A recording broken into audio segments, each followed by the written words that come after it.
Master Jet, may posibilidad po ba na maaaring cash basis din ang PBB and others?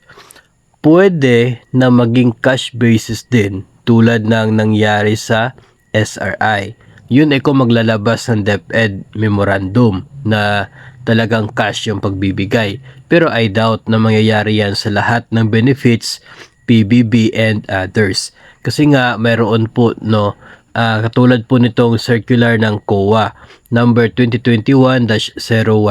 Ito po yung guidelines on the use of electronic collection or e-collection and electronic payment or e-payment for government transactions. Habang tumatagal, pa-digital na po yung atin pong ruta no, pagdating po particular sa maging sa mga payments po ng gobyerno. So marahil ay yun po yung tatahaking landas natin kasi less yung hassle and less po yung threat particular sa security ng mga personnel na siya po mamamahagi ng cash. Dito naman po sa guidelines na ito ay mayroon pong tinatawag na ADA or Advice to Debit Account. Ito po ay authorization issued by the government entity that serves as an instruction to government servicing banks to debit a specified amount from its available account balance for payment of creditors or payees. Ito po yung ginagamit natin sa mga government transactions ngayon, katulad po ng ating sahod. No, instead na cash yung binibigay sa atin ay dinadaan po sa itong ADA. Ibig sabihin, Advice to Debit Account. Isa po siyang parang papel lamang po yun. Papel lang na kung saan nakalista lahat ng mga payees. Tayong lahat ng mga empleyado, tayo po na mga babayaran ng isang government entity katulad po ng DepEd. Tapos nandoon po yung ating corresponding bank accounts amount at nandoon po yung mga iba pang mga detalye. No, hindi po magkakaroon ng tinatawag po na ADA without those proper documents katulad na lamang po ng isang approved na disbursement voucher at iba pa mga attachments po niyan. So ang nangyayari ay sa pag-process nito online na po, no, kukunin ng government servicing bank tulad ng Land Bank yung pondo from the allocation of DepEd at ipapasok siya doon sa individual account ng mga payees. So ganun po yung nangyayari sa ating sahod, sa ating po mga claims, benefits coming from DepEd. Mas madali po, walang hassle and walang threat pagdating po sa mga personnel na magdadala ng pera. No, yung threat lamang po dyan doon sa individual na magwi-withdraw. Pero pwede naman siya mag-withdraw anywhere na gusto po niya at anytime na gusto po niya. So, yun po yung mabilis na paraan. Yun po yung madali. At yun po yung safe na paraan so far.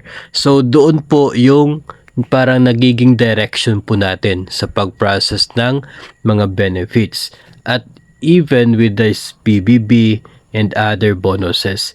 Maliban na lamang doon sa SRI kasi sinimulan po ng DepEd na mag-issue ng memo na cash talaga yung pagmimigay ng Service Recognition Incentive or SRI.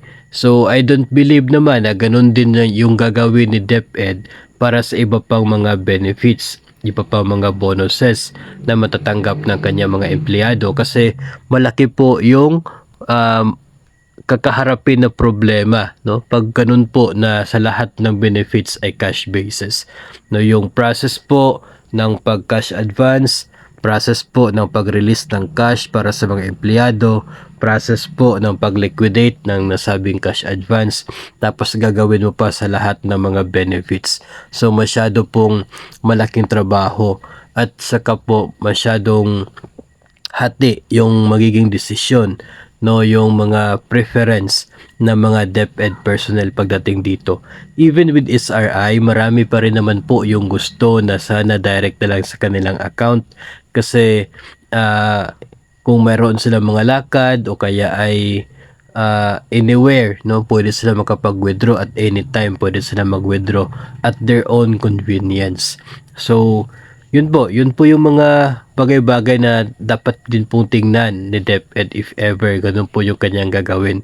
And I believe na malaki po yung magiging factor ng dito po ng security at maging doon sa time no ng mga halos 1,000,000 empleyado to go together doon sa isang venue para mag-withdraw ng kanilang benefit. Kung gagawin po yan sa lahat ng mga bonuses and allowances na ibibigay ni DepEd sa kanyang mga empleyado. Masyadong hassle, kaya I don't believe na darating yung panahon na lahat po ng mga tatanggapin ng mga DepEd employees ay magiging cash basis.